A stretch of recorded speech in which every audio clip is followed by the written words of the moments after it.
Julius Malema has responded to the Orange Men, to Donald Trump, and all the cronies. I have to say cronies because I'm real and authentic as always. I have to call them cronies because, in my opinion, the South African delegation that went to the White House to attend that meeting in the Oval Office, in the office, man. Man, the way they put emphasis on this is the Oval Office. And yes, it's the best office in the world. My friend, calm down. It's just a freaking office. We don't care if that office is oval, if it's rectangular, if it's circled. Doesn't matter. What are the types of discussions happening there? What kind of narratives are you people pushing in there? Do you people stick to the truth? Or are you people out here lying that there's a white freaking G-side in South Africa? So we don't care the shape of that freaking Oval Office. But anyway, the president of South Africa has responded to the meeting that happened in the White House. If you are sharp, if you are quick, if you have intellect, you will say to yourself, the president has responded to the meeting that happened at the White House? But wasn't the president there? He was responding within the meeting. I'm not talking about Cyril Ramaphosa. We're talking about a leader. We're talking about a comrade, a revolutionary person, a Pan-Africanist, somebody that's out here also pushing a message of African unity, somebody who understands the tactics, the games, the agendas of imperialism. Talking about Julius Malema. Shoot to kill the master. Shoot to kill the farmer. Shoot to kill. It's a struggle song. It's a struggle song. Do you people know what a struggle song is? Or are you guys attending this meeting, this high-level, high-profile type of meeting, the state meeting, as freaking sensitive individuals of 2025? You know, there could have been some men there that probably identify as freaking women. Yes.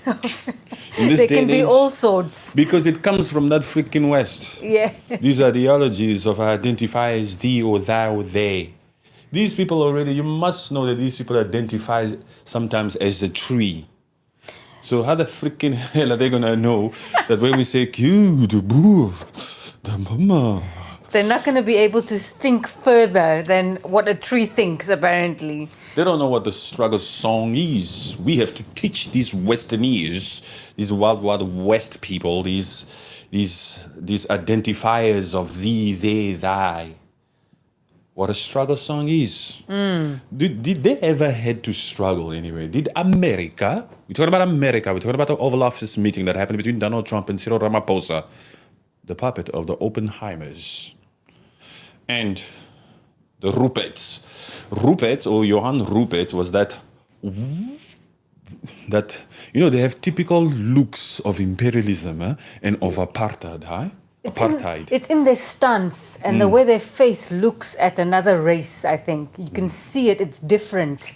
Trump could see that thing that exists in white people that black people denounce. You could see it on Johan Rupert when Johan Rupert was talking about that Minister of Foreign Affairs, the one who sat on the couch next to Cyril Ramaphosa, and you know, and that lady. Trump could see the look. He could see the way that Rupert was addressing that foreign minister with no respect, with nothing. He's treating him like a schoolboy, like a pupil. Yes. He's basically saying, this one used to stay out at night. But since he stopped hanging out with that wrong crew of a Julius Malema, yes, look how he's turned out. What a good chap. No matter what he did in his past, he's now on the right path. This one used to hang out with that rebel that John Steenhuisen is busy calling, that Julius Malema who keeps singing, Kill the BOER, the farmer.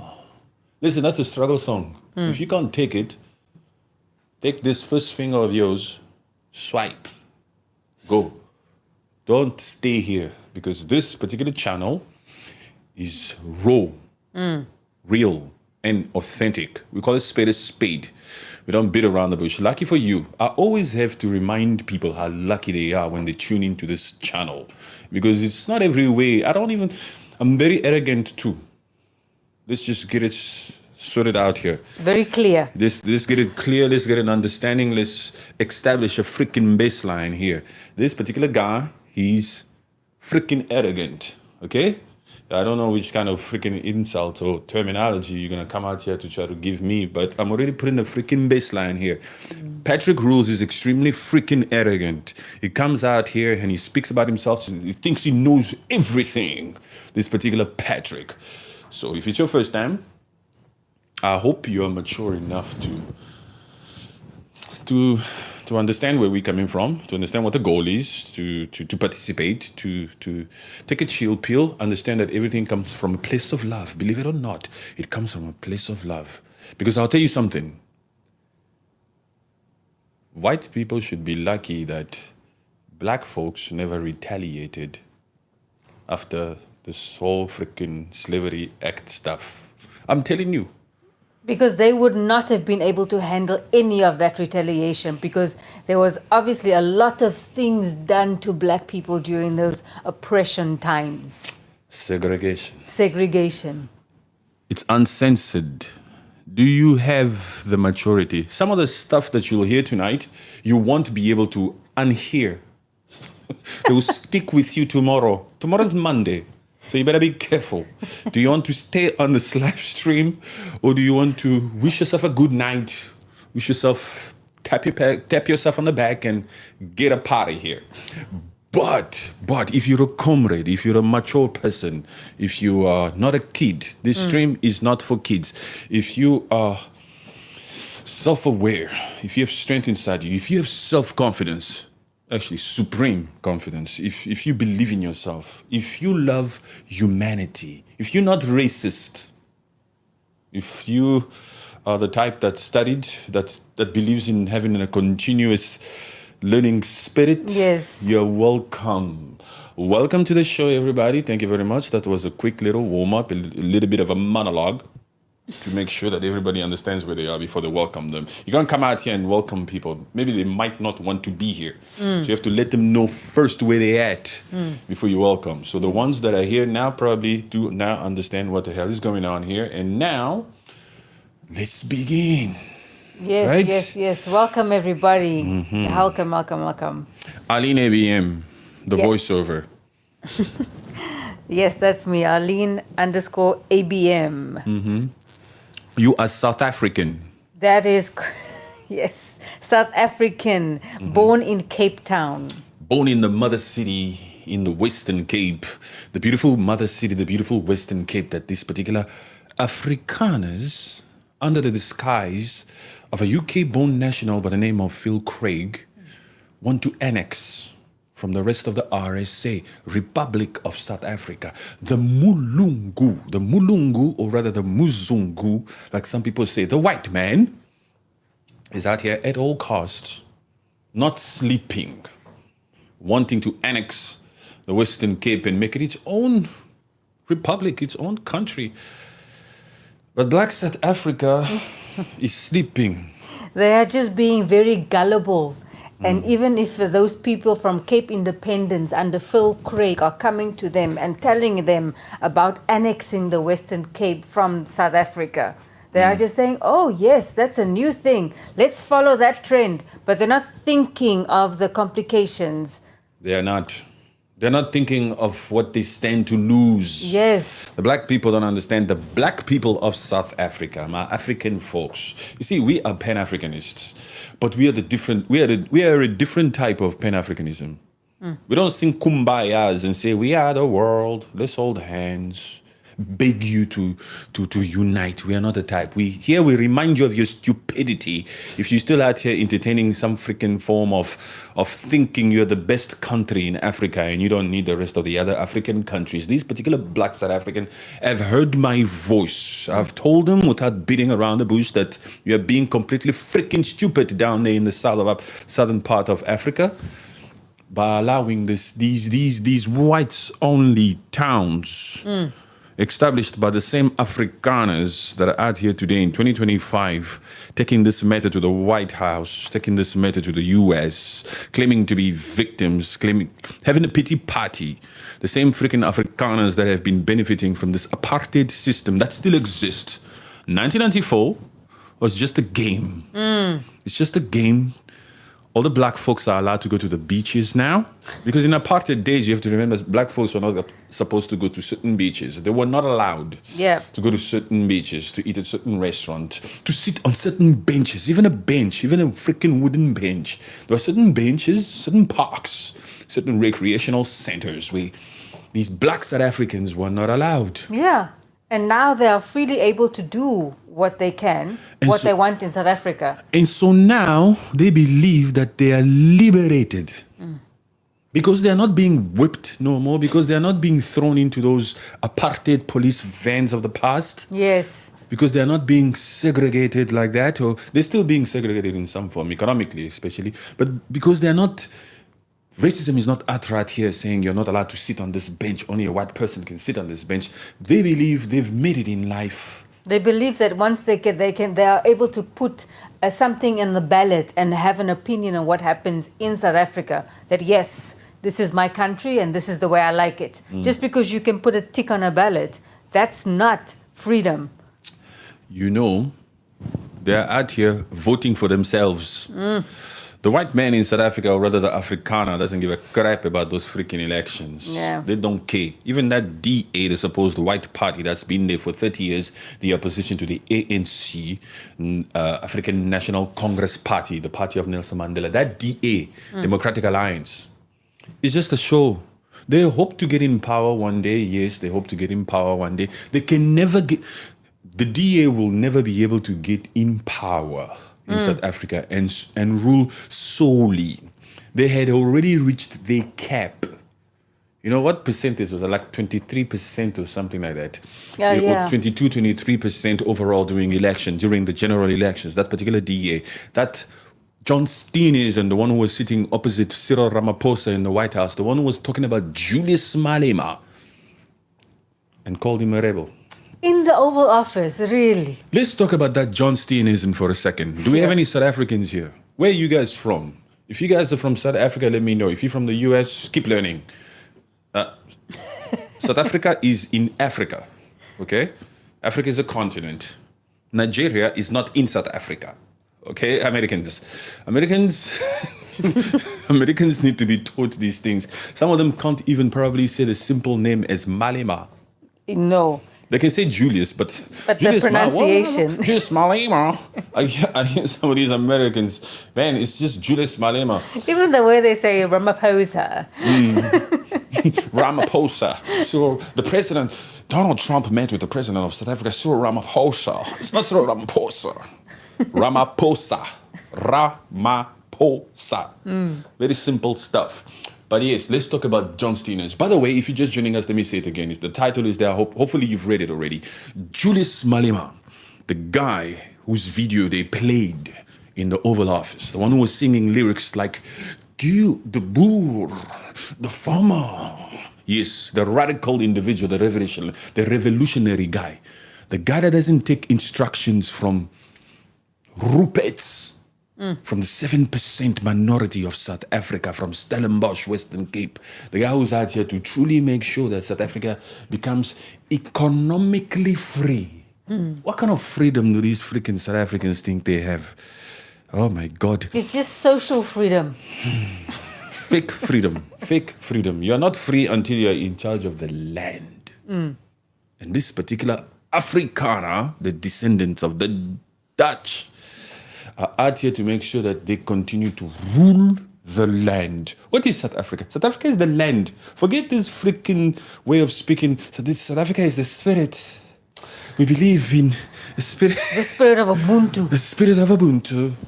It's your land. It's your land. Where are you going to take this freaking spirit of Ubuntu? To the sea. You need to be in charge of the land. You cannot be in charge of the means of production if you're not in charge of the land. Because people who control the food that goes into your mouth, because you have to pay for that food. How are you going to pay for that food if you cannot get a proper job? If you cannot, you have to be able, in this day and age, you have to be able to own a land and produce something. Those farms. Yes. So 7% of South Africa is feeding 90% of South Africans. Let's put it in a non-uncensored term. So the white man is feeding the black people. Yeah. So white people are the ones feeding black people in South Africa. Because that particular 7% is white, is Afrikaner, and they own almost 80% of the land. Most of all those farms. There are some black farmers we know, but when it comes to the comparison, the Afrikaners rule the farm industry in South Africa. So these black folks who think they have democracy, who think they live in a new South Africa, have to depend on the same Afrikaner that was also in the White House, standing behind the delegation of South African ministers that were next to Cyril Ramaphosa. That particular white man, Rupert, the one who was there, leaning on the couch as he speaks, at ease. That guy was at ease, huh? Pointing at the highest person in South Africa, what is his name, Cyril Ramaphosa, pointing at him. Yes. He referred to his own president as him. Right there in the Oval Office. He says, I already told his predecessor that Afrikaner Johan Rupert said it in the White House. I know what he had to say sort of made sense, but we are true Pan-Africanists and we are not stupid. We use critical thinking. We read body language and everything. It's the way that he was addressing Donald Trump in regard to Cyril Ramaphosa, the president of South Africa, and these Minister of Foreign Affairs who were sitting there, these black people. The way this white Johan Rupert was addressing the white Donald Orange Trump regarding the black Cyril Ramaphosa and the black Minister of Foreign Affairs of South Africa said it all. Because he said regarding that black Minister of South Africa, this chap here, he tapped him on the shoulder, huh? Yes, he did. Like nothing. This old boy. This boy here, this one used to hang around with the guy in the video you just saw. Yes. And look how he's turned out. He's turned the leaf. So condescending. That is the Minister of Foreign Affairs. Calm the hell down. That guy grew up in apartheid South Africa. That Johan Rupert. So that mentality is still in him. It's ripe in him. He's the richest person, huh? He's a billionaire in South Africa. Yes, they have the means of production of South Africa by the balls. Yeah, his net worth is about $15 billion, making him one of the richest individuals in Africa. Wait a minute. As of April 2025. As of April 2025, Johan Rupert net worth is estimated at $15.3 billion. So he was the richest freaking person there, besides Elon Trump. I might as well call him Elon Trump. You might as well. They are one. Elon Trump. I don't know. The spirit speaks the truth by itself sometimes. Huh? Yes. I didn't mean to say Elon Trump. Yes. I just categorized them like that. My tongue just went there. So he's the second richest person in the room there after that Elon Musk. Yeah. Elon Musk upwards of almost 400 billion. That Johan Rupert, that South African businessman, is richer than Donald Trump. Yeah. Almost times 2. And look how Elon Musk was standing there. He was, I'm not going to say anything yet. Anyway, because the South African delegation is here because of me. And the way he was also speaking, very relaxed. No one can tell me anything here. Johan Rupert, yes. Yes. Elon Musk is still doing his freaking thing of, he puts a freaking t-shirt and just a suit. He had a t-shirt. Blazer. He had a t-shirt underneath. Yeah. That Elon Musk. That arrogance. Elon Musk is arrogant, huh? Because look here, that way of dressing, you should read everything into it. The disrespect the Oval Office when you couldn't even put a freaking shirt on for your president. You claim to be South African, you claim to be, so you don't give a crap about any individual on this planet. No, because he makes the money. He makes a lot of money. So why should I respect this person? He doesn't wear a shirt. No, I will wear what I want. Musk. Yes, freaking Elon Musk doesn't wear a shirt. Nonsense. All guy. so there's no respect there. There's no respect. That's why you can come out here and throw a tantrum like a freaking little kid when they say in South Africa there are certain laws, BEE laws. If you want to establish your company here, 30% of the ownership of that company must benefit the black folks. Yes. It's a law of our country. So he throws a freaking tantrums, goes on different conferences to speak on it. And then to finally, for the first time, I heard that freaking Elon Musk mention that he's from South Africa, that he was born there. You understand? If anything, if he's so proud in this one instance that he's from South Africa, he should abide to what South Africa's laws put in place since apartheid. He should. But he stood there and he wanted to say, they don't want me to operate Starlink in South Africa because I'm not black. You don't like black people, you Elon Musk. You just tolerate them, and just because it wouldn't be politically correct, if it became right for people to come out here and speak their mind and they wouldn't be held accountable and they wouldn't lose any brand deals or any ad revenue, they'll come out here and really rip it. This is already a form of freaking hell. You understand? This planet here that we're living in here, it's a form of freaking hell already. If you could understand, if we could get a glimpse in some of the freaking nasty, disgusting thoughts that people have on this freaking planet, we'd be like, oh my God, is that really my neighbor? People would not feel safe anyway if people actually knew what people were thinking about anything. People are out here selfish, people are out here greedy, people are out here thinking about themselves, people are out here doing crap stuff. Yeah. Understand what I'm saying? That is the freaking truth. And even that Elon Musk, his grandparents, hey, they have roots, huh? They have Canadian roots, but if you follow their political life, it's very questionable.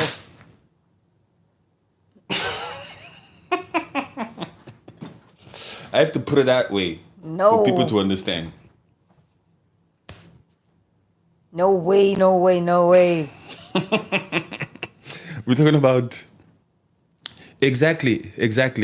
We're talking about his parents. They always sort of like his grandfather. Yes. He was the one who was like seemed as if they were sympathetical to some of the stories of that guy. Of those Hitler people, those Nazi people. Guy. Those Nazi people, man. Yes. Yes, we can say that here. Those Nazi people, his grandfather. They showed certain reluctancy to be somehow in support or sympathize. You know what I'm saying? So they come from there. Yeah, so if it's already embedded in his genes, so obviously, maybe, I don't know about his father exactly, what Even his father, thoughts are. he benefited from this apartheid regime in South Africa. Look at the house that he lives in, all the businesses that he's developed there. Besides even just the businesses, anybody can do business, that's fine. But they were out here to support that. Those freaking apartheid regime and all those different leaders of South Africa. I'm telling you, this Elon Musk, he will always follow in the footsteps of his freaking bloodline. Yes. He's not going to come out here and turn a leaf. Turn a leaf what? Because it comes so naturally to him to be able to disagree with what black people are able to have in life. Let me address this Tirikisa. Are you a Kisa? Tirikisa. You're liable for what you say. Yes, I freaking know that. Aren't you? What did I say here that's new that you don't know? It's only people that don't read, people that don't do their research, people that don't follow the news, they don't watch documentaries, and that come out here and they hear something, and they think you the one saying it for the first time. I know I'm a genius, but there's nothing new I've said here today. No, there's nothing new. And even if they do watch documentaries, are you thinking about it afterwards? Analyzing it for yourself to say, putting two and two together. How is this guy, watch a documentary, yes, but how has it influenced this guy now in the present? Anyway, Wena, if you guys want to speak, if you guys want to ask questions, feel free to send a super chat and then we'll respond to you. Otherwise, I have to stay on topic with what we're talking about. Remember the topic and the title here is Julius Malema responded to the whole freaking charade show, that show that happened there in the White House. It's a charade show. If when you look at it, you then see that Julius Malema was always right when he came out here first. For a long time, Julius Malema have always been accusing or saying that Cyril Ramaphosa, the president of South Africa, works with the Rupettes. He's a puppet for the Oppenheimers. He's a puppet for the Rupettes, for Stellenbosch, Western Cape. You understand what I'm saying? Yes, but you could clearly see that he is a puppet, he is a puppet on Johan Rupert's strings. This little Apache, what kind of freaking name is that? Apache, weak response by Julius Malema. What was his response? You, Apache, where are you from? Answer that question. Let me ask you real quick now. Since you want to talk here, let me ask you that quick question real quick. Where are you from? Where are you from so that I can already prove a freaking point here? It's very easy to prove a point. Obviously, this Apache, Saudi Arabia. Apache, first of all, he's not from Saudi Arabia. He's lying. Yeah. He's just saying that because he wants to throw me off. But let's assume that you are from Saudi Arabia because you cannot change your freaking answer already. You don't know what kind of response, whether it was weak by Julius Malema or not, because you don't speak Xhosa. Yes. And have you actually followed the entire story of EFF and Julius Malema? You don't speak Xhosa. And the speech that was done today by Julius Malema, responding to Donald Trump and his threats and his call. Donald Trump, let me tell you something. You can't come out here and tell Cyril Ramaphosa, why don't you arrest that guy? Cyril Ramaphosa doesn't have the power to arrest Julius Malema. No. You can't come out here and say, why don't you arrest that guy? Because he's singing, he's saying, kill the bull, kill the farmer, and it doesn't matter. He's dancing. He's dancing. And we're going to continue to dance. You understand what I'm saying? That's a freaking struggle song. That song has been deliberated upon, has been judged upon. The highest court in the land of South Africa has come out here and ruled on it and said that song is a heritage song. It's part of history. Yes. It's a struggle song. It's not ever going to go away. It's not a freaking crime to sing that song. I know it pisses you off to hear that.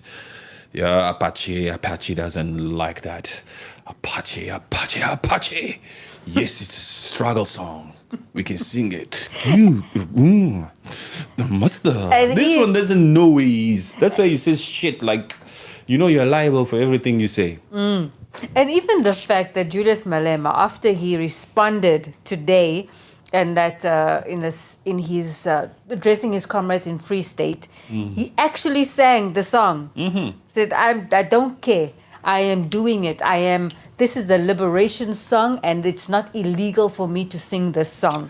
There's no other response than singing the song again. Yes. So this freaking weak ass Apache that's out here to say his response was weak. He's probably not talking about the speech there. Maybe he's relating to the tweet. You see the tweet that Julius Malema did while the meeting was happening? Yes. It says a group of old men gossiping about me. Yes. Maybe he's this fool. He's probably thinking about that tweet. We're not talking about that tweet. We're talking about the speech that happened today. Yes. And today's speech started with the freaking song. What other response do you think there should be from a revolutionary? From a revolutionary. This is why you put me in the Oval Office singing the song. Here I'm starting my speech with this song. Julius Malema, in your face, Donald Trump. In fact, he said, let's go into a little bit of the stuff that Julius Malema said. Pan-Africanist, the true leader with backbone of South Africa. One of the true leaders, so loved by the entire African community. When Donald Trump was insinuating or wanting to persuade his puppet of a Cyril Ramaphosa into, why don't you arrest that guy?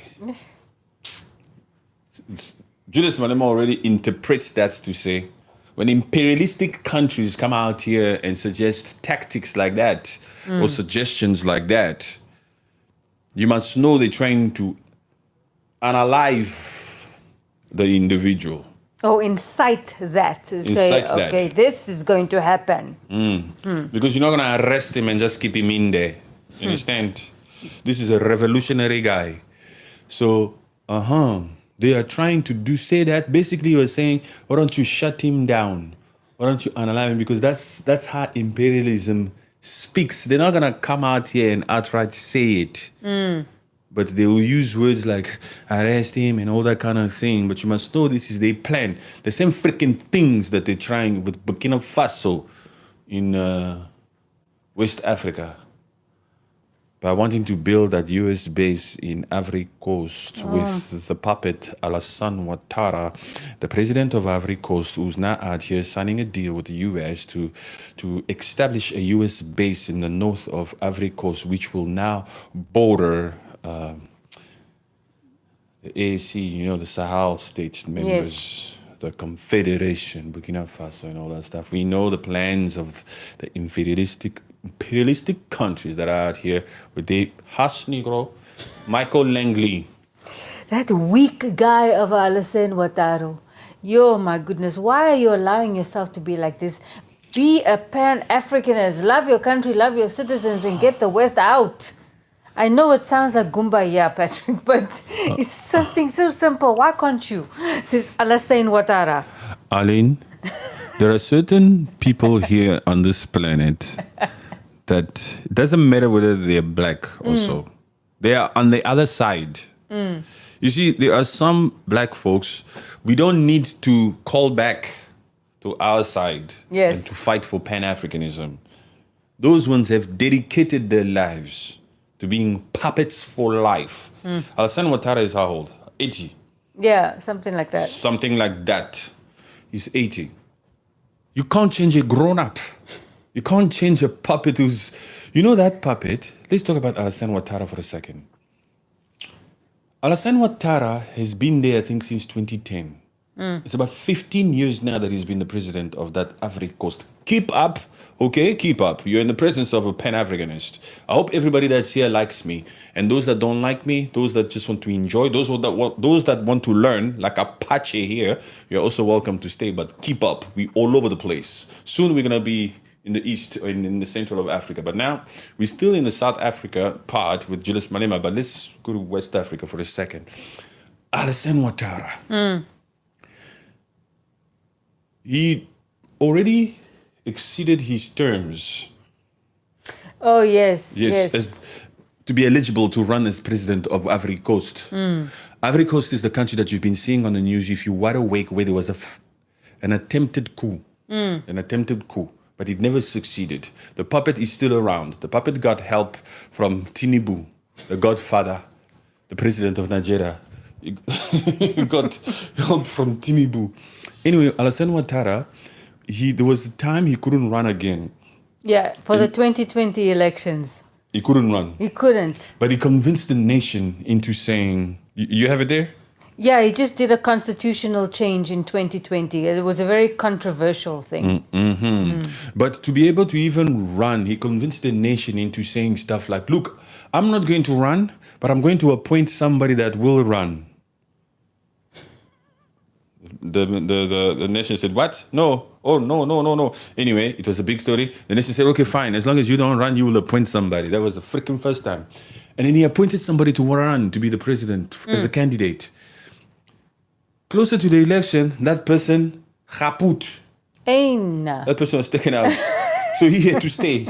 So he had to freaking stay again. Oh, you understand? That happened. Oh, sorry. It's too late now to find another replacement. I'm just going to do it again. So he stayed. Yes. I'll say what Ivory Coast. And then it happened again. And then the same person again that was appointed again, kaput also. Guys, the pattern. You understand? These puppets will do anything to stay. Don't tell these puppets to just be a it doesn't understand that language. These puppets have given their souls, their lives. They are greedy, they are corrupt to the core. That's why we fight against all forms of corruption. Corruption is the reason why we aren't able to stand up to imperialism. Yes. We have two fights here.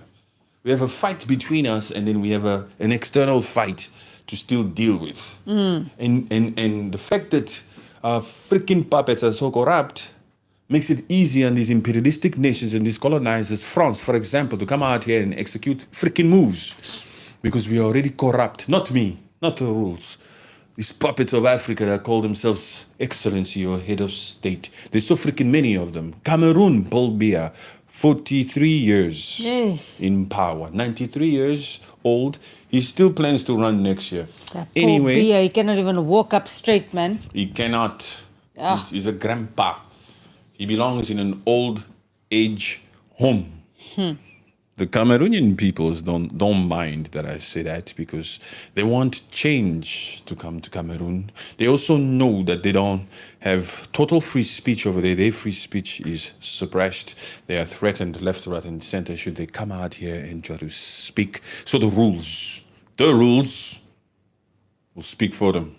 Yes, man. They cannot even ask where their president is if they don't see him for a week or two. You know, this is the modern day and age where it's about being an unapologetic Pan-Africanist. Because if we are not careful, if we continue to turn a blind eye to imperialism, like Black South Africa is doing, this is why those Afrikaners down there have the guts to create whites only towns and then invent an imaginary genocide. They're in charge of the freaking land. 80% of the land they're in charge in.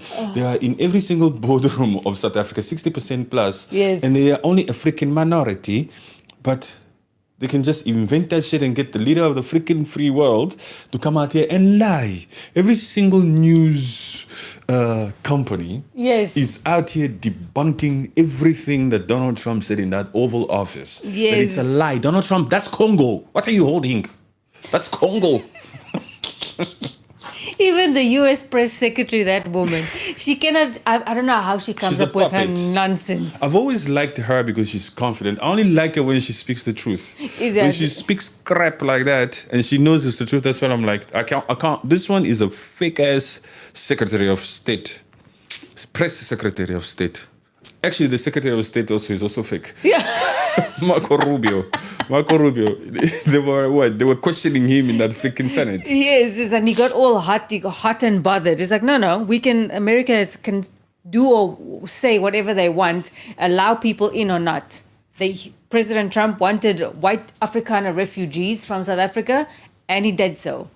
But even I saw an article recently that one of those refugees that went to the United States from South Africa. One of those privileged Afrikaner. One of those Afrikaners. Look here. First of all, before you go there, you're going to tell that story. Don't worry, I'll bring it back there. Yeah. None of those freaking white Afrikaners that went to the US under the Act of Refugee were farmers. Those are not even farmers. If this is a freaking crisis or a genocide against farmers, the boer means farmer in Dutch. If this was really that, why don't you get farmers? You know why? Because farmers understand that the way of life that they have in South Africa is is 100 times better than what they can possibly have in the US. Yes. They can literally live as a millionaire in South African rands in South Africa. But when you land in that freaking US with your money, even if you have a chance to live with it, Low income. the value of the freaking money drops, man. Hey. You have to go and spend in dollars there. What is $100,000 in South African rand? About 1.8 million rand. You understand? Almost 2 million rand. It's just 100 freaking thousand in America. It's nothing. It's not going to do much. But one of those refugees, they actually put their house on the market To sell it. and there's images of that house. It's a 5-bedroom house, and it has a pool in the backyard. My goodness, and they're selling it for 2.5 million rand. Oh my God. These people that are persecuted in South Africa. So please, let's put it in context here. Let's put it in terms that Apache, this freaking clueless boy here, can understand. So in other words, these refugees, that have it bad in South Africa, that ended up going, one of these freaking 59 or 49 refugees. Yes, Afrikaner refugees. Is currently as a refugee in America. They went on a free ride to America. There was a chartered Boeing for them. Yes. So he's currently in America now. Yeah. But he put his house back in South Africa for sale. Yeah. This white privilege is for real. Huh? Hey, they're taking us for a joke, man. White privilege. Hey, white privilege. Some people are out here like, I'm white. I can do what I want. I'm privileged. So fun. God, when are you going to come back, please? I think this freaking world here is too much now. It's in our faces, these people. They're not even shy. You have to come back soon, please. I mean, it is so ridiculous. You went on a free ride and you have the audacity to publicly put your house on sale for 2.5 million. If you have any inkling of a refugee. You must tell that to Donald Trump. Donald Trump, some of the Americans that you have there, you understand? Some of those refugees, they're busy putting their homes on sale here for over $100,000. How were they persecuted? They have a pool in their backyard.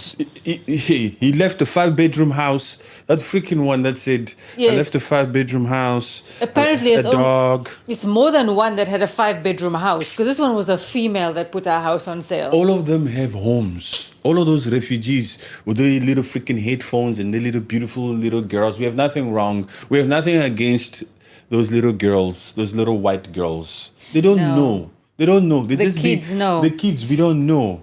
With the little backpacks. We love the kids. God bless the kids. We don't care about color. We're not racist.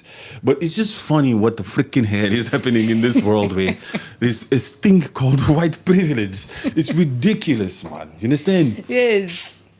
We love kids. We love everybody. Even white folks. Even this BOER. We love the BOER. It's just because you people don't understand that that's a struggle song. What would you do if you were persecuted?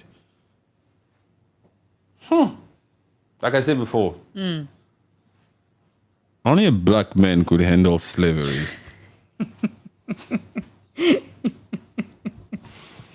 I don't know how they are taking that. This freaking guy is too unfiltered. He's too uncensored. He's too freaking authentic with it. This is 2025. We don't beat around the bush here. Like I said before, if it's your first time here, félicitations. Félicitations. Congratulations. This is because you have discovered this channel that doesn't beat around the bush. We call it spade a spade. Talking about calling a spade, I feel like, which way do I go? This Africa is so beautiful, so big. Should we stay there in South Africa, or should we? Let's take a... Move on up. No. I'm just thinking if we should go to this DRC a little bit. Should I go to the DRC a little bit now? Yeah. Let's Just step into the mention DRC. a few things. Let's mention a few things in the DRC. Let's not spend too much time over there because today we're talking about Julius Malema. But let's just mention a few things there as headlines. If you don't know what the Democratic Republic of Congo is, shame on you. Let's call you out first. Huh? It's in the equatorial region. You know what the equatorial region is? The Democratic Republic of Congo used to be called Zaire, okay? It's got 9 neighboring countries. It's the second biggest country in Africa. After who? Come on, chat. Put it in the chat. After Algeria. Okay. Yes. The creme de la creme.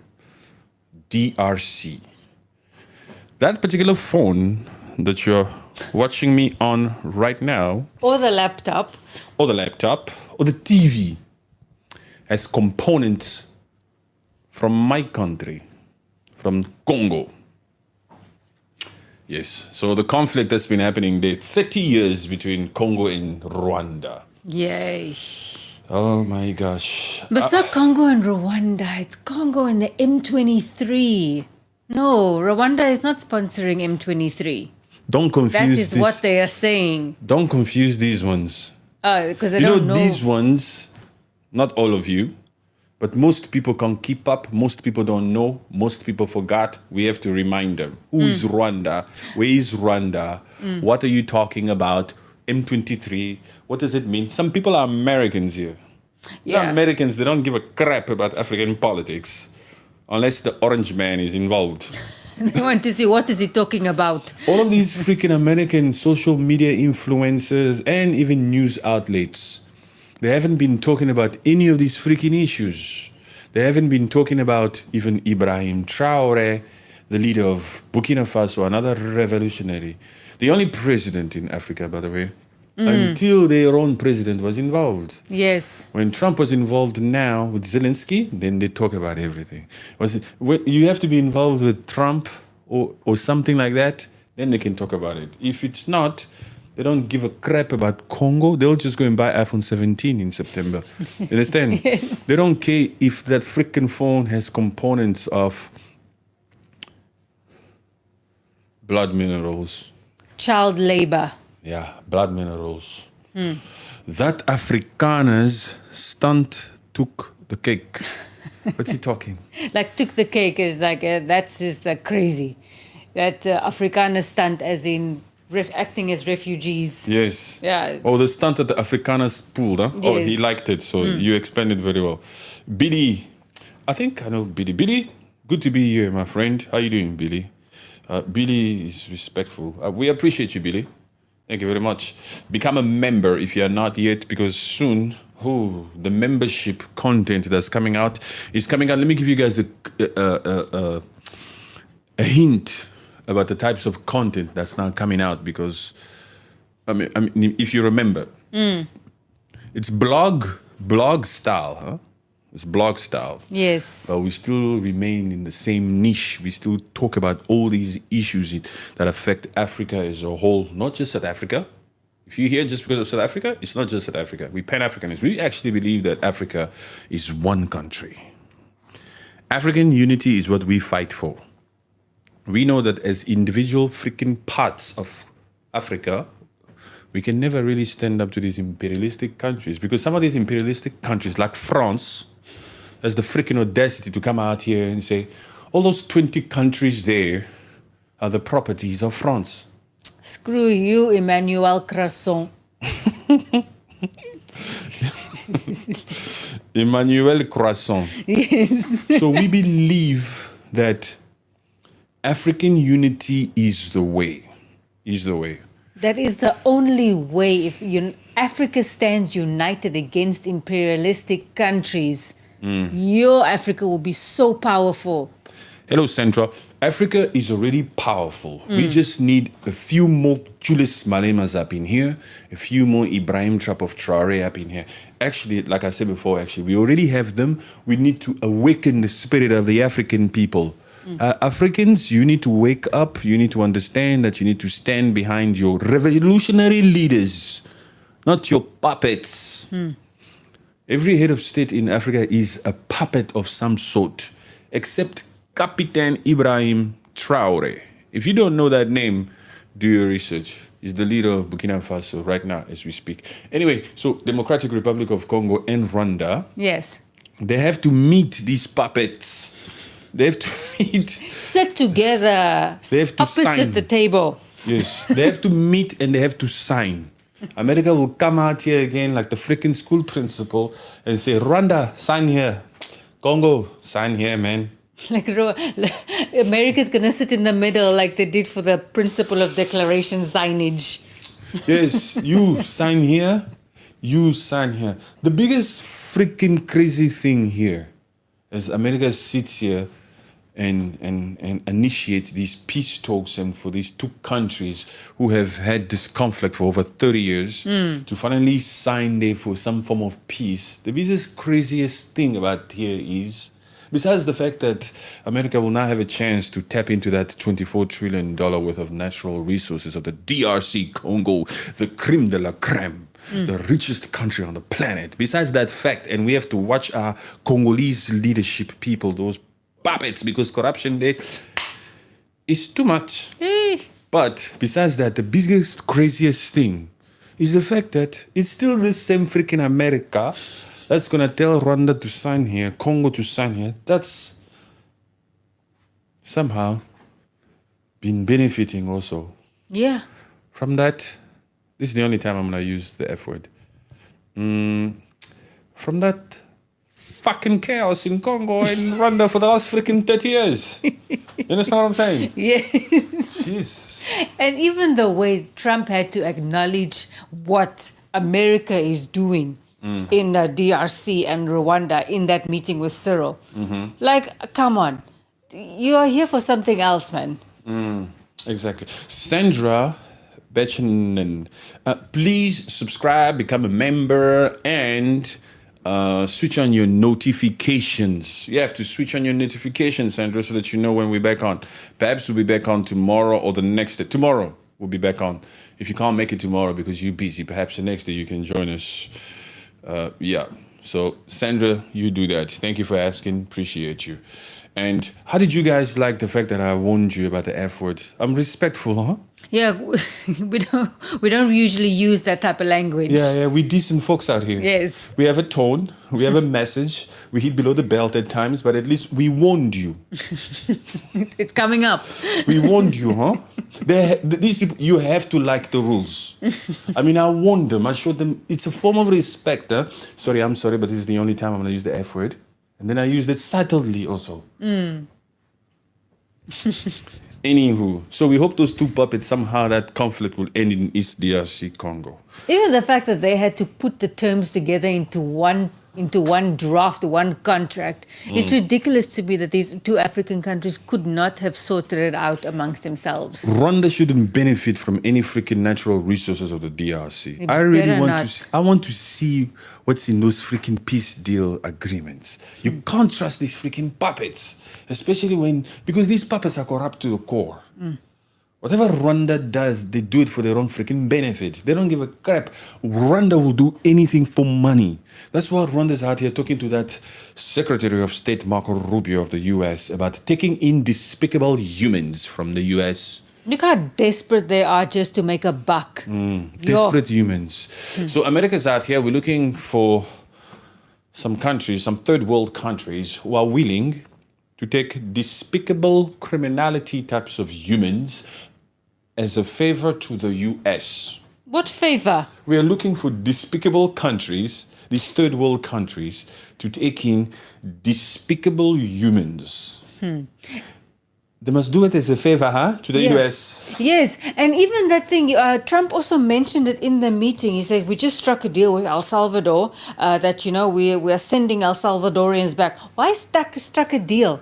It's their own citizens, their own countrymen. Just send them back to their own country. To El Salvador. Yes. That El Salvadorian people, they don't want to take... There's some countries out here also, they don't want to take their own back. It's your own people. He says, listen, that one did not commit those crimes here.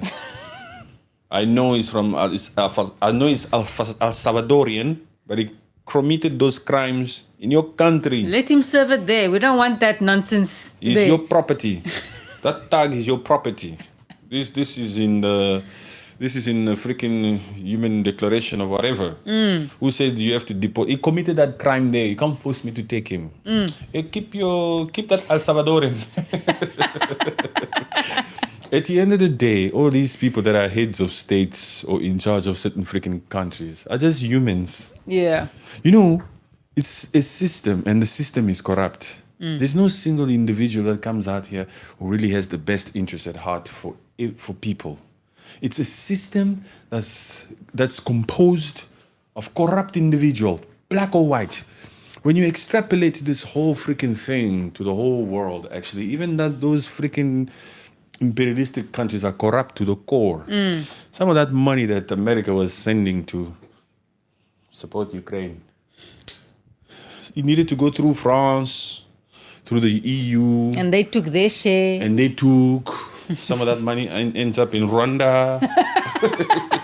Some arms go to M23, to that militia freaking group. Keep that chaos going. It gives us a chance to come in there and loot the DRC Congo so that we can continue to take those natural resources for dirt cheap. Continue to fuel. Who sponsors M23 or even Rwanda? That's why we come out here and say Rwanda is the gateway to blood minerals, because it allows itself to be used like that. It's very clear. It's very clear. Rwanda is sponsoring M23. All the actions and that's not moves. a dispute no more. All the actions and moves that M23 has done since this whole peace deal, mineral deal with DRC has started, it's all based on that. That is not a dispute no more. I'm sure everybody here is mature enough to understand and to know that Rwanda is involved in East Congo, in North Kivu, in South Kivu, in Bukavu, in Goma. They've been stealing our natural resources for such a freaking long time. If you guys don't know me, on TikTok, the Rwandese know me. Because we come out here and we say the freaking truth about what the freaking hell is going on in East Congo. You understand? Born in the Democratic Republic of Congo, I have the right and free will. In fact, I love defending my country, the little bit that I can do. And yes, but I'm African first. We've been very vocal on Rwanda, and we shall continue to be until there's peace in Congo. No more unnecessary unaliving of civilians.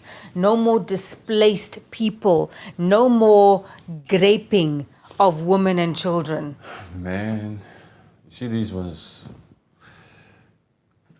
We have to take what we want. You see this freedom that we want. You see these people that are here, that have taken the time to watch us. They love it. They love it. Even those that disagree with me. They love it when we speak in terms that shows them that we understand the system. We have to be awakened. Don't wait for anybody to give you freaking handouts here. France will never change its mind. No. Even if Burkina Faso comes out here today and say, Croissant, you can come back. Let's talk. Let's sit around the round table here and discuss matters for world peace. Let's just talk about it. Yes, we can build new relations. We can reset.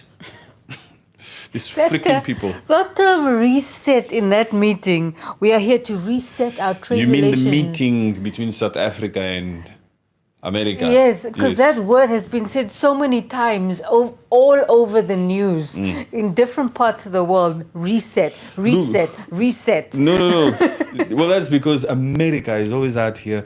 You know, democracy, we love democracy and what it stands for on paper. Yes. On paper, democracy makes a lot of freaking sense. Huh? Who came up with that fairness? Majority wins and all this is, you have the right to self-determination and all these kind of things. Democracy, it makes a lot of sense. Gave people on a voice. Paper, everybody's here to live life, human rights. We have to do what we can do, And but we all know democracy hasn't worked for any country in Africa. Hello. We love democracy and what it stands for, but we don't see the evidence of democracy in Africa. Which evidence of democracy do we have in Africa? This South Africa that's saying democracy in 1994 is still not in charge of the land. The apartheid system still owns the land. They still control the means of production. So what democracy are you talking about there? Not a crap, please. It's not democracy. They just have the able to vote. That's it. And that's 30% of BEE. Fake democracy. All of those francophone nations in the 1960s that got independence, Arlene, from France. Those funding forefathers of those colonial colonies needed to sign colonial pacts. Do you want independence, Mali? Sign here. What am I signing? Just sign here. Do you want independence or not? You can read the fine print if you want. But you're not going to change anything. You have to sign. You have to sign. In fact, we are being forced to give you independence. There's too much international pressure here. It's too taboo now. It's not a good gesture from our side, by the way. Don't get it twisted. We're not thinking for the good and better. These people think like these imperialistic countries woke up and said, they recognize their own wrongdoings and said to themselves, oh man, enough with whipping these black folks. Enough with slavery and enough with having a footprint around their necks. And you have independence. We're going to leave everything that we were in control of and go back there where the weather is crap. So just think about that crap, man. You understand? Yeah. Actually, even if I think, and I bet you, there's probably some genius people here who have critical thinking. Even if these African countries that we live in were successful and well developed in all sectors, like in education, in infrastructure, even the healthcare system was up to standard. Even if all this land, this entire Africa was booming, was great. I think, and I heard that back in history, those particular Europeans up there used to control everything here. Yeah. And then they woke up one morning in 1960 and decided to give independence to these countries. I believe, because I'm such a freaking genius and I'm willing to bet that there's more geniuses here, I'll be able to think and say, nah, joking. They just gave it to them. No, there has to be No. some sort of a fine print. Yes. There has to be a catch. Why did they give it to them? They were in control of everything? Yes, they were. They were in control of everything. They enjoyed the weather. They came here, they went there. And that particular Monday morning in 1960, they just decided to just give it back. Yes, because there was talks here and there. They didn't like the whole freaking segregation thing and the chaos. Civilization needed to move on and blah, blah, blah, blah, blah, blah, blah, blah. And they just gave everything. And now that these countries have their own independence, they are fully in control of their own way of life and natural resources. I bet you some people here will still be able to think, even if that was the story, nah, I'm going to go on a treasure hunt of wanting to see what the hell, because that doesn't operate, huh? It's like sitting here. It's like sitting here. Somebody just comes into our lives and just offers to give you $1 billion. No, man. There has to They be. were in control of that money. Yes. They decided to give it to you. Just like that. Yeah, just take. And then what happens? What do I have to do? First of all, you're going to be like, nah, I'm not touching this freaking money. Uh, No. What's the catch? What's the catch? what's going to happen to me after? I can't just take this. So, when we hear these stories that in the 1960s, this imperialistic country, the colonizers decided to give independence,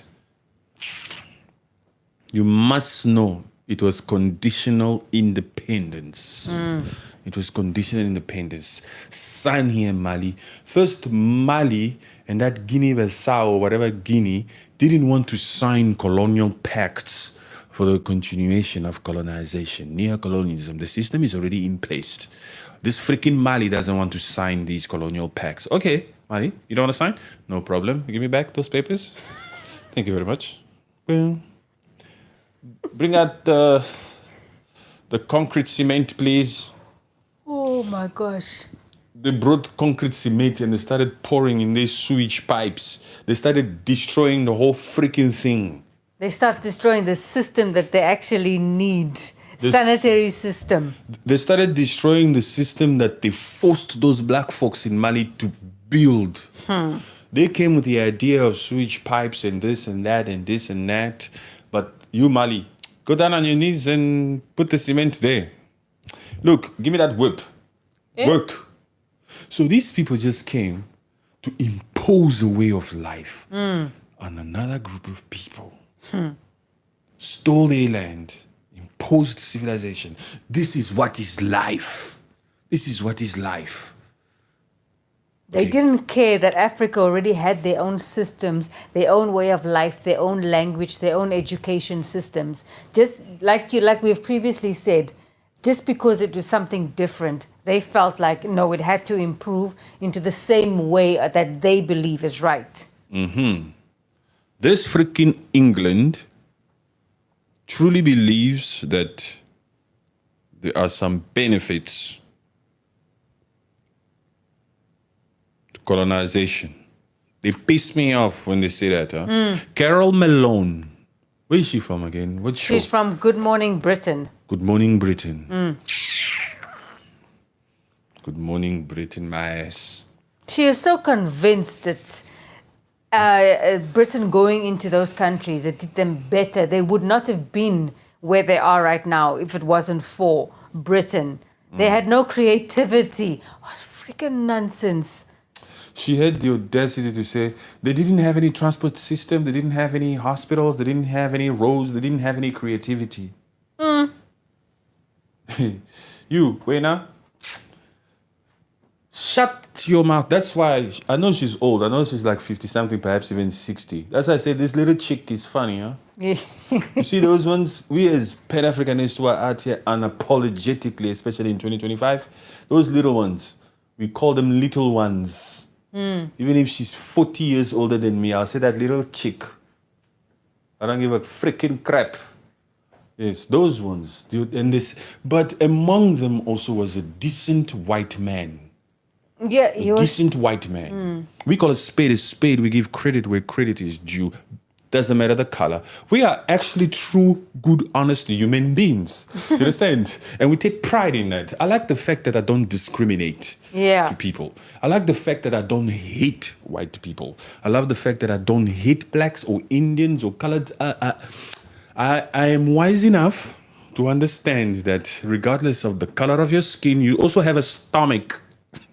You have nails.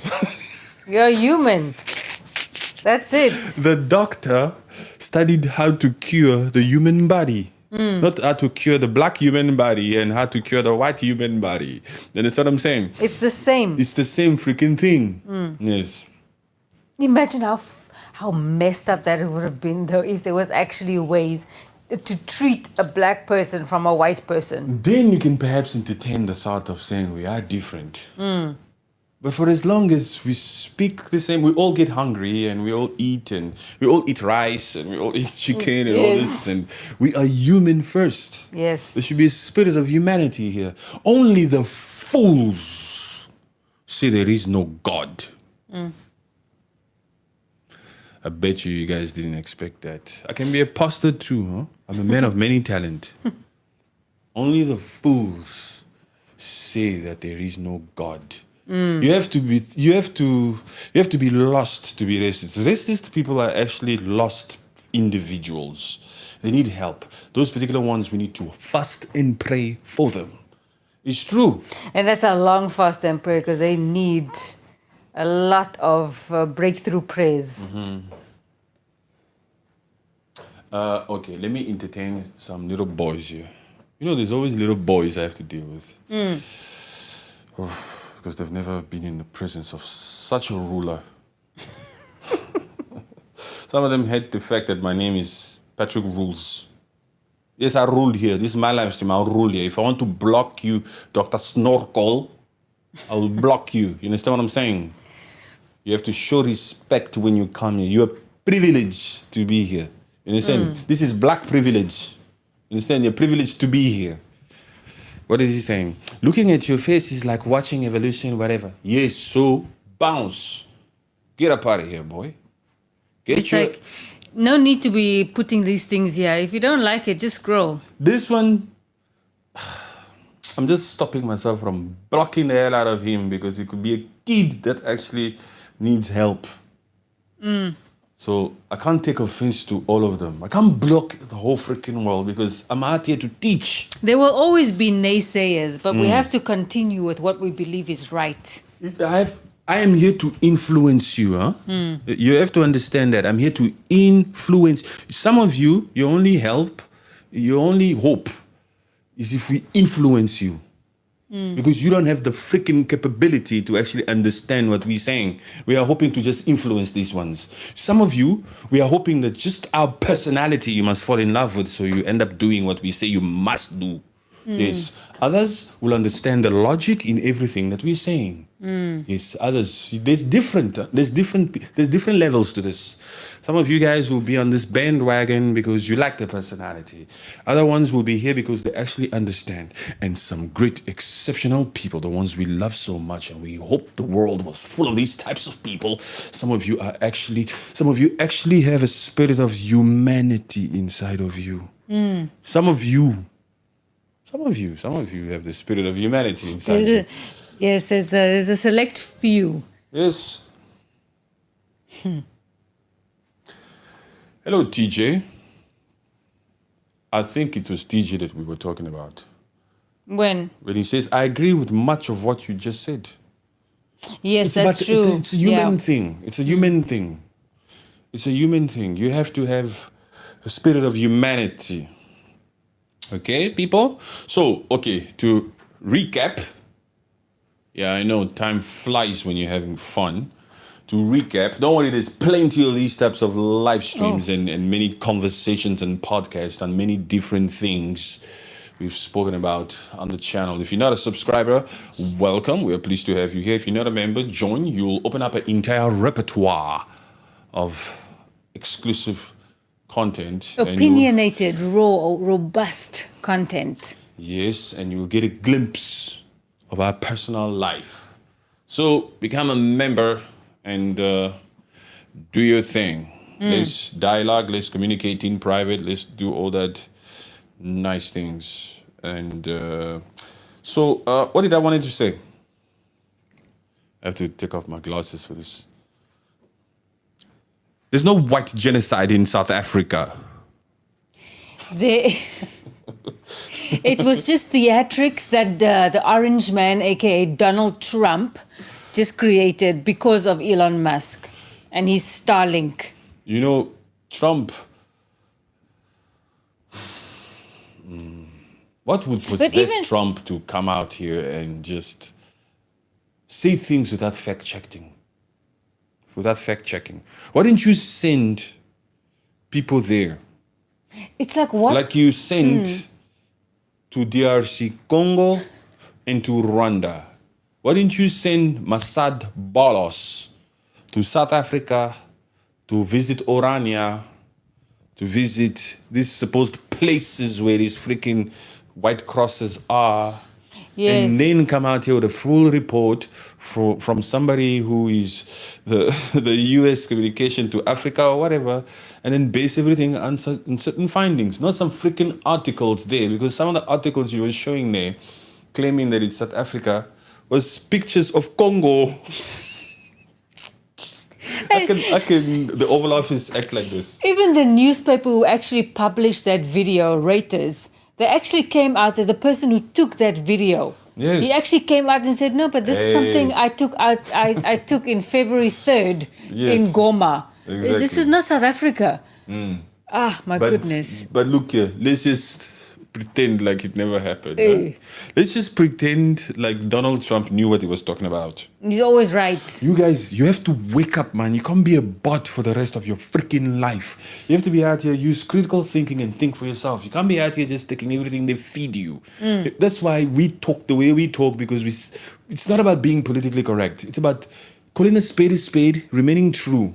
You have to remain true. Without the truth, you have nothing. Yes. And so you can't come out here and just believe every freaking thing that... If you've never been to Africa, you should just shut up here and just listen to everything I'm saying. Because it's come to that point in time that you cannot believe everything you hear on the news or on social media. You have to be able to visit the country yourself and make your own opinions. The reason why I said if you've never been to Africa, you should just shut up and listen to the rules is because the White House was supposed to visit Africa. Yes. South Africa, to be specific, and see for themselves if there is really a freaking genocide. And then go to the Oval Office, because you have to respect that office. Huh? You have to go there because you have to understand the power that office has. When a leader of the US stands up here and speak, there's a lot of they should actually, I don't know, do something. That is slender. You understand what I'm saying? You can't come out here and misinformation. My friend, this is Congo. You're holding Congo. Trump, you're holding Congo. Oh, what is it? You said, and that's Cyril Ramaphosa also, the president of South Africa. So timid. You don't know your country. He doesn't know his country. Yes. You understand what I'm saying? Thank you very much, Isa, Roger. Hey, Appreciate Isa, you're a member. Welcome. Is Isa a member? Yes. I have not met a black SA in Canada. I have met coloreds, whites, Indians, etc. I know apartheid plays a part in the limited black migration. What are your insights on black SA migration patterns and the idea of blackness? Let me read that again. Okay, let me read it also. Okay. So that I understand. So you've read it. Yes. You digest it. You bring out your expertise. I have not met a black South African in Canada. A black South African in Canada. You know, black South Africans, they don't travel a lot. And they don't like cold so much. They don't travel a lot. They don't like cold a lot. But we love Canada. Yeah, I love Yes. Canada. Yes. Hello. I am the colored from South Africa is what you're referring to, Isa. Isa. Yes. Yes. They don't like to travel, black South Africa. Yes. I have met coloreds. Do you want to show her you? Yes, man. Okay, 1 second. Oh my God. Are you going to do the woman thing now again? Yes, man. You want to look in the mirror to see if you're okay? Yes. These people appreciate authenticity. You're good. You're good. What you have, you can never lose. But anyway, I have met coloreds. Coloreds like these. This is a very fair one. This is a colored right here.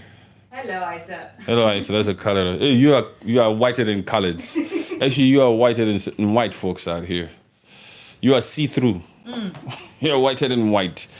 Whites, Indians, etc. I know apartheid plays a part in the limited black migration. What are your insights on black South Africa migration patterns and their idea of blackness? Black South Africa, we've been on Black South Africa for a long time because Black South Africa has this thing where, you know, everybody wants to be first. Everybody wants to pretend as if they have, especially among themselves. Among Africans, South Africans, black South Africans, they think they are the ones. That's why they're always in some form of competition with especially the giants of Africa, with the Nigerians. You understand? Whereas we know, for example, back in the days, the Nigerians, that population of the Nigerians, there's no descendants from Dutches there. Huh? No. You understand? There's no white infrastructure there or whatever. Nigeria is black folks. It's Naja. It's Naja. And Nigeria has the richest black folks here. Even the richest black individual on the planet is from Nigeria in Aluki Dangote. Dangote, you know, oil. All those oil refinery and all that stuff. But black South Africa always in competition with them because they should be aiming to be a part of this African unity that we want to be a part of. But black South Africa also comes out here and says stuff like, we've never had to travel. Yeah. That's why you must go back to your own country. We don't know the life of a refugee. We'll never be a refugee. We've never had to travel because we have good governance. Stop being so proud of things that was built during apartheid days, huh? Yeah, I find Black South Africa is very complacent. They very like, I'm okay with what I have. I work for what I have and I enjoy what I can give myself. But there are the select few that have been able to go to these privileged education systems that they have other ideas. So they are the ones that are mostly traveling and seeing the world. So their ideas is different. But the average Joe of South Africa, Black South Africa, they are very much, I'm going to stay here and just do what I have, do what I can. Yes, they're satisfied with those townships. Yeah. They'll never migrate, those ones. Those ones, even if there was, it will never happen and we don't wish that on them. Even if, because AfroForum is out here to take back South Africa. They want to take back South Africa. The mere fact that Black South Africa is not active. Yeah. The people, they focus too much on trivial things, on small things. They're not out here making this. They're not like the Gen Zs of Kenya, for example. They're not like the Mozambicans. People who are out here willing to fight for their own future and for their own. I mean, look at this. Black South Africa should be out here defending their own country Yeah. from the way their president was treated. Or the way the president handled the situation. They are also so freaking clueless that they can't see that minority of South Africa, those Afrikaners, is the one that came there to the White House, those white businessmen that came there to talk on behalf of South Africa. That Johan Rupert was talking on behalf of South Africa. Yeah, he's an oppressor. That Cyril Ramaphosa, the president of South Africa, the first black man of South Africa, that one. You see this, the first lady? Yes. They say the first lady, right? Yes. This is the first lady, and so he's supposed to be the first gentleman. Okay, there isn't a woman president, but you understand my drift. He's the first black representation Yes. of South Africa. He was supposed to defend a lot of the misinformation that Donald Trump was saying in that Oval Office. But he decided to keep quiet, and he decided to only give the floor to those white businessmen, Yes. to Johan, actually he didn't give to Johan. Trump was the one who gave to Johan. He decided to give it to, you know what pissed me off about Cyril Ramaphosa, the president of South Africa? It was when he told Trump, I brought the Minister of Agriculture also, and he's white. Why mention that? My friend, ik je befok. Je maar fuck in your kop. Ik je befok in your kop, bro. What the hell are you out here saying is white? Oh my God. This ninja must have been good books. So he's out here saying that. Please read Aisha's comment. For context, I am half Cyrilian and Russian. So I am familiar with the complexity of blackness, mixed blackness, etc. But there is at least a North American identity that black or mixed, I think. I don't know. Or something. Yeah. And then she'll tap on more. Cyrilian. Yes. So Sierra Leone. I think she concludes. Did she say something else? Mixed black people. Mixed black people have to adopt to survive. So this goes from, but there is at least a Yes. North American identity that black or mixed black people have to adopt to survive. Yes, there is at least a North American identity. North American identity. So that Canadian thing. Yes. Oh, well, she's in Canada, right? Yeah, she's in Canada. Yes, she's in Canada, but half Sierra Leone, half Russian. That's a mix, huh? The Russian is the guy, huh? He's the father. Putin. Is he the father? It has to be. No, it's possible because these Sierra Leoneans also, even the men, they move around. Huh? Sierra Leonean men can be businessmen also. They step out. Could have gone to Russia. And she's in Canada, it's cold there. But anyway, Sierra Leone is a very beautiful country. Since you're half Sierra Leonean, so you know this. Okay, let's explain to you a little bit of that beautiful Sierra Leone that we love so much. Because I've been to Sierra Leone 4 times. Is it 4 or 5 times? I think it's 4 to 5, maybe 4. But even 4 times is a lot. It's 4. Africa is full of 54 freaking countries. And I did Sierra Leone 4 times. Oh my gosh. I did Nigeria 6 times. Like the lobster. I in did Sierra Ghana Leone. twice. You understand? Yeah, Sierra Leone, when you go to the lagoon. Lagoon. What was it? The lagoon? Casino Lagoon? Or Lagoon Casino? Something like that. Owned by the Chinese also over there. Very nice. We love it so much. But we landed Lungi Airport, and then you get on one of these ferries. Yes. I'm saying this for Aisha. You know the story already. And we go all the way it's about a 45 to 50-minute ride with the boat. And then you get to the harbor there, to Freetown. You get to Freetown, David Bell. When you get to Freetown is so beautiful, by the way. It's just because it's not as developed as it should be. Yeah. But it's so beautiful, especially at night, because I stayed at Radisson. Was it Radisson? Radisson Blue Mama Yoko. Mama Yoko, yes. Mama Yoko Radisson Blue, it's about 5 minutes away from that ferry where you take The dock. The dock. Yeah, the dock, where the boat brings you from the airport. And then it's like 5 minutes away from there. But anyway, you stay there, and then I've been to Sussex. Sussex is a bit of a drive from that Radisson. You go all the way where you get these lobsters. I just eat lobsters in Sierra Leone. Yes, only lobsters, man. And I've traveled all the way to Kenema District. Kenema District. Oh, I'm sure she's shocked now. You've been to Kenema District? Yes, check my Instagram, check all my stuff there, you'll see. Been to Kono, even to Kono we've been. Because we're also entrepreneurs, that's what I'm saying. Yeah. Yes, so we've been there, done that. We love Sierra Leone so much. Even like the beachfront, this one road that just stretches for miles. It's just next to the sea. Even the mountains, the mountains. You know, that's where those mudslides happened. I visited that remember, area. yeah. Yes, I went to where those mudslide happened.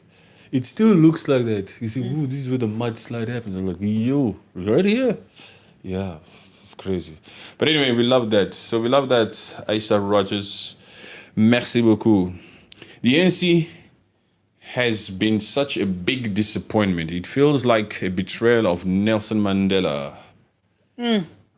Yeah, although Cyril was in that Oval Office saying that Nelson Mandela taught them what peace is. Such a Gumbaya type of a thing. Now that I remember that, Yes. it really sounds as if he was begging, huh?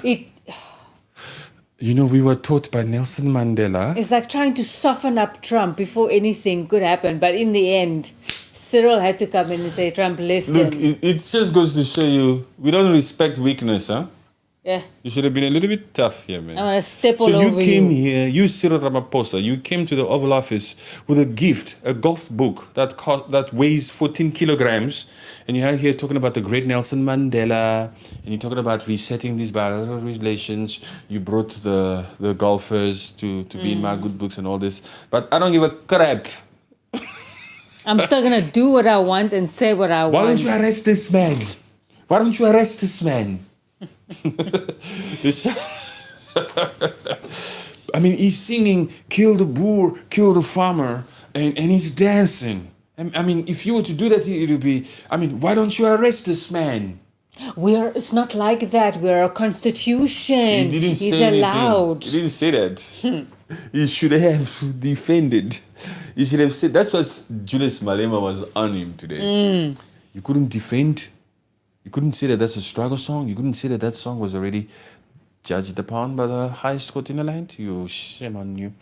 And Amazing. what was Malema saying? He said he should have, Cyril should have said to Trump that in our country, South Africa, you don't just silence people like that. It's a constitution for them to have their own right and say on what they feel. That's because Trump is the type to also just be like, let me just take the law into my own hands. Yeah, it's He just expects Cyril to take the law into his own. Why don't you arrest this man? Hey, you. you're talking to Cupcake here, the one who dances all over. Besides that, there's a law here. There's a law here. There are courts in South Africa. You can't just expect Cyril to. Cyril must decide arrest him. Who are you, Cyril, in that regard? Yeah. Lafalad, not been there since I was 8. Yes, it's very beautiful. It's in that Sierra Leone. Basta Mose. Nelson was Nelson before going to prison. Not after. Yeah. You're right. He compromised just to get out of prison. Not everybody has the maturity to understand what he's saying. He also dropped the baton. Yeah, because he allowed for that Orania to exist. He established it. But you can't really blame him because the guy already sacrificed a lot. 27 years in Sorry, prison. can somebody else pick up this baton? Leave this Nelson Mandela. Oh, what's wrong with you people? The struggle goes on. That's what Black South Africa was supposed to understand post 1994 when they ushered in independence. Not to come out here and think as if they've made it. It's like they got power hungry, the ANC, and they just became complacent and they just corrupt and stole money from the government and just deteriorated South Africa in a modern day. Yes. Julius Malema comes out here and says, listen, Wena, we have to continue with the struggle. We can't be out here thinking we've made it as South Africa. We're still not in charge of the freaking land. We have to continue the struggle. Nelson Mandela was tired. He became an old man. He needed to rest. He did what he was supposed to do. He did what he could do until you people were still expecting. You see the human, if you give the human will keep taking. He did what he could do until he didn't have any more to do. He started compromising. It was up to us to understand and say, okay, he's at that stage now. We need to remove him now. It's at that stage, somebody else fresh with tenacity, with more years ahead, must come in here and continue with the struggle. Yes. But these Black South Africans, they've been lazy from the freaking get-go. Nobody wanted to take it up from Nelson Mandela and to continue the fight. You understand what I'm saying? So they just left it. And these other ones that came when democracy came, they just came with their own freaking agenda to come and steal money. So when James says the ANC has been such a big freaking disappointment, it feels like a betrayal of Nelson Mandela, he's completely right. Because for the last 30 years, this particular African National Congress Party, this ANC, has been corrupt from head to toe. Certain institutions, certain things in that South Africa right now did well under apartheid. Yeah. Oh shit. What the fuck did he just say now? I thought this guy, but did you hear what he just said now? He just spoke some freaking truth, huh? Yeah. This Patrick Rose is out here saying that there's certain things in this new Black South Africa that have deteriorated. Have deteriorated. And that when they were under the control of certain Afrikaners in those apartheid regime, they did well.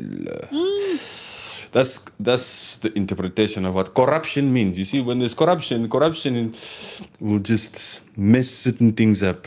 Now, we're not saying we want to go back to that. Hold your horses. No way. We're not saying we want to go back to those freaking days or that freaking time. But it's the truth. There was no load shedding in apartheid.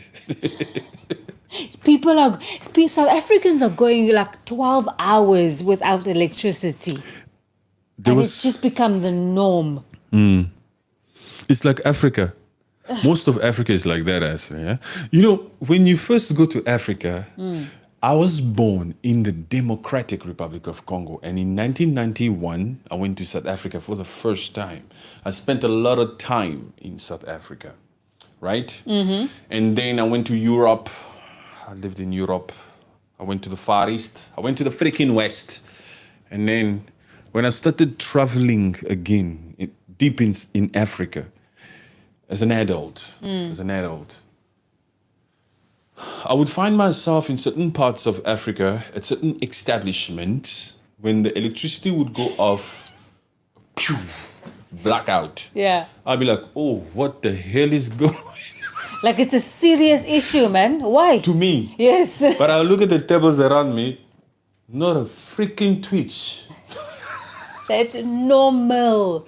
So it's like somebody's talking like this and then it goes, and it says, and so on Saturday, Who's talking? we can meet on Saturday and I'm like, hey, yo. Where are you, man? No, Can't see you. No. Hey, excuse me, there's something wrong. The lights went off. Is this an attack on the nation or what? What the heck? Because it gives you that feeling. Yeah? You'll be like, hey, is it freaking cool? Yeah.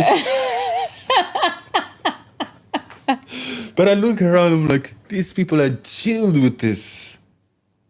We're still ordering more drinks, man. And then after 5 minutes, a generator kicks in. And then books, and I'm like, oh, shit. Welcome to Africa.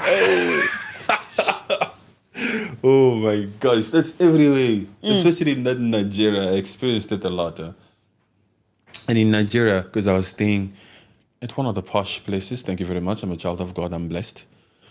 5-star. There's no electricity, even in the 5-star. Imagine the people on the mainland. We were on the island. If you know, you know. Lagos, Ikoyi State. In that 27 years, they made sure to change him in what they wanted. That's why that fat best friend of telling the truth is exposing how they changed him. The third best friend is Cyril. Yes. You see, this Cyril, he was a great negotiator. He still is a great negotiator. Yes. Cyril actually knew that I have to put my ego aside and just come up here and take anything Donald Trump says. I don't give a crap about fighting for ego or pride or explaining this and that. I mean, just take it all so we can just sign some reset button for this bilateral relationship and let me go home. Get some trade deals done. That's the only thing I want. That's the only thing would be the most thing. Not to come here and argue about the struggle song. Just take my book. It's fine. Yeah, let me just give him the gift. It's going to weigh 14 kg, this golf book. And let me bring these golfers, man. What is the ultimate goal? Even those To golfers. reset these bilateral relations. Even that golfers. Why did you take out your passport in the Oval Office? That one, That one. I don't understand why you took out the green book, the green mambo. And I still travel. I thought when he put his hand, that Ernie else. I thought when he put his hand to just show that his passport is here. Yeah. I thought he would just be like, okay, look here, it's taking time to come out, so just leave it. Yeah. And then talk.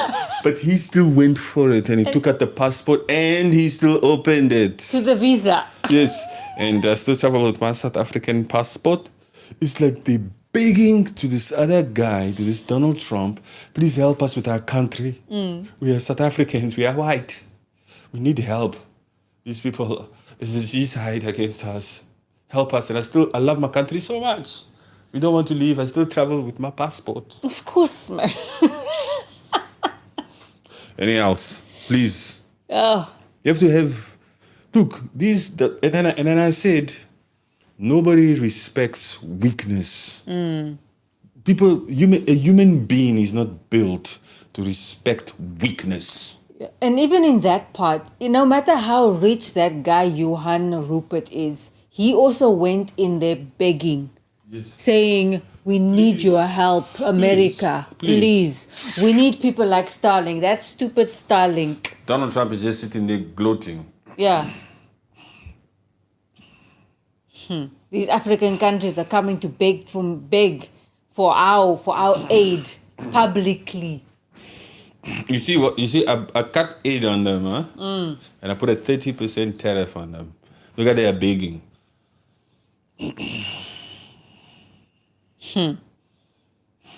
With all that begging, he still didn't feel sorry for them. He still said, why don't you arrest that man?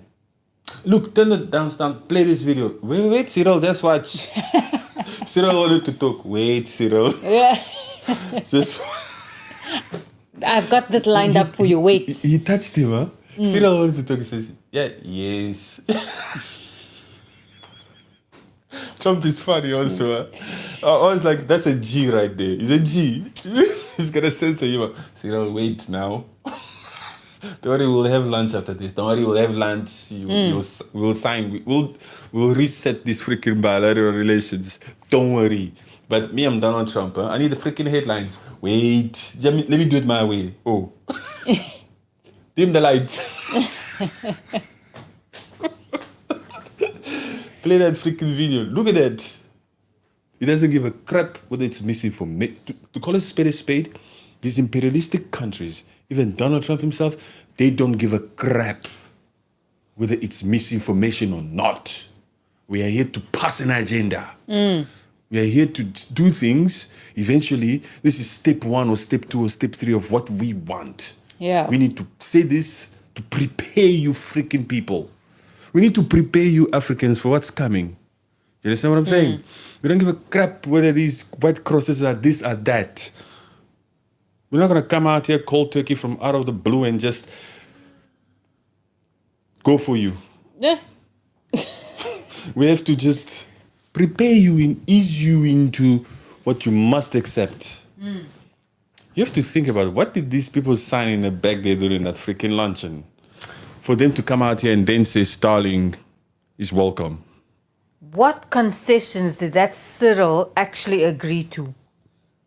These ones, you have to be careful with these puppets. You can't trust puppets.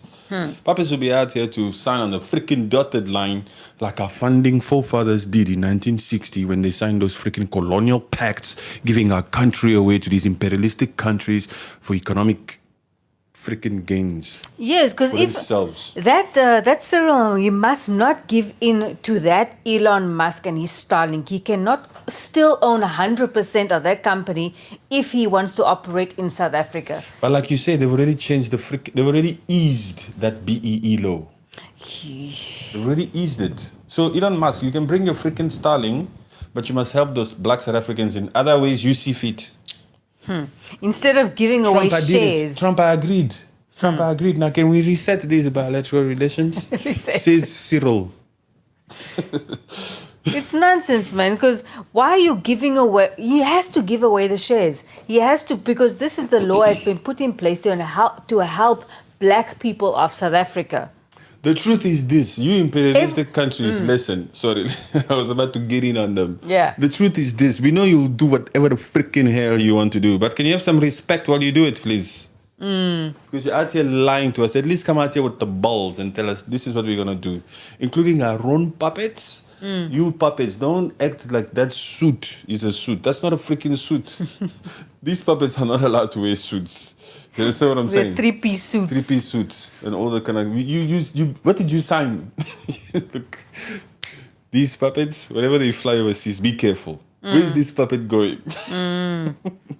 He's going to the creme de la creme. He's going to the White House.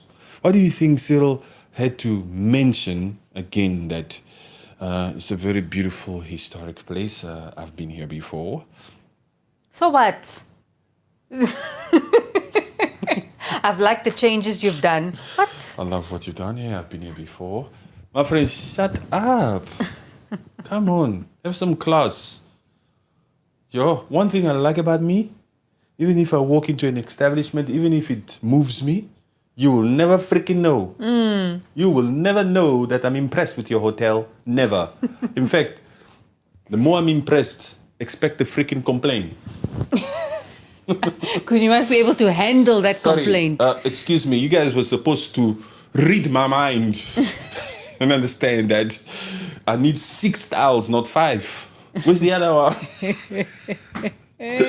Because they thought of everything, right? I will make up something just to get your attention. I will mess something. Sorry, can you guys come and clean up this? What kind of welcome is this? So, Cyril Ramaphosa, don't get into the White House and start declaring here. I've been here before. God. You could just tell that those South African delegation that sat there in the Oval Office, with Trump and the US people, you could just tell as if they are now realizing that they've seen so many videos of Trump and Zelensky, Trump and the French, Trump and the UK. They've seen so many videos of Trump. And now suddenly it's happening there. They started getting lost in their dream world when Trump started going at that NBC report. Yes. Ooh, it's happening. Hey, no more questions from you, okay? You fake news, okay? You stupid questions. Don't listen to him. He's a stupid. The moment that started happening, that Minister of Foreign Affairs leaned back. The one who was seated there, and that lady. That's when they all started watching a movie. It was such a surreal moment. Like all ideas, all thoughts went out of their head. You think that puppet is going to fight for your country? That puppet is star-shocked right there.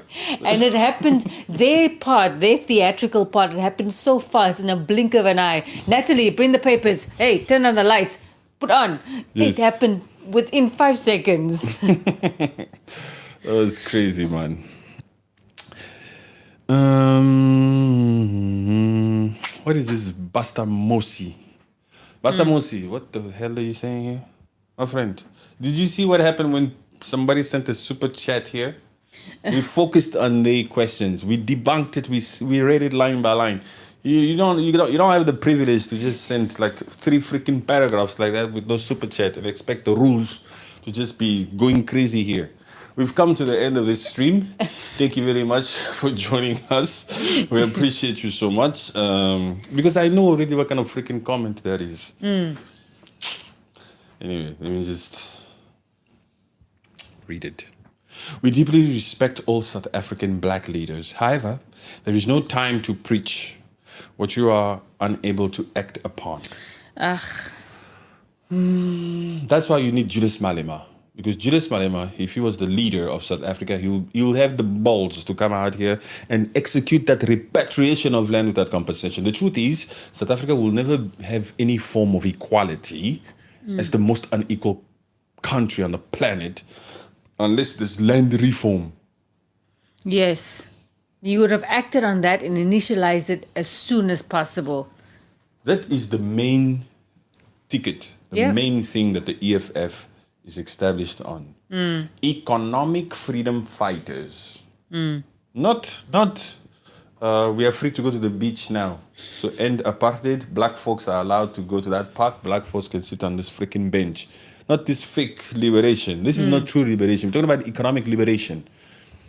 Economic freedom fighters. And you can't economically be free, you 90% of South Africa black folks, until this freaking 7% is forced. Yes. Is forced to understand that there needs to be land reform. You can't ask them. They will never agree. Bro, they will never agree. If you black South Africans are waiting for a day for this Afrikaner to come out here and have a change of heart, you're wasting your freaking time. It's been 35 years now. It's been 35 years. We're saying 35 years because that apartheid started being abolished in the 90s, 1990. Yes. Although democracy was ushered in 1994, it's 1990. It's 2025. That's why we say 35, if you didn't know. Okay? Don't try to count from 1994. No. 1994 was when the presidency happened. It's the truth. Yes. That's a fine read there. Some people just come out here, no, because it's only 1994 that they only think of that. That stands out to them. Yes. Julius Malema is the king. Basta Mosi. I'm sorry for going at you earlier before. Oh yeah, EFF, it's the future. I'm sorry. Yes, I'm sorry. yes. I'm sorry. You have caused great suffering to us and have given us the Bible in an attempt to make us forgive you. He's talking to the Mulungu. Yes. While the Bible is true, it must be followed sincerely and with integrity. We deeply regret all. Respect all. Yes. We deeply respect all. Yes. Yes. Bestie Moses, you are totally right. They gave us white Jesus, huh?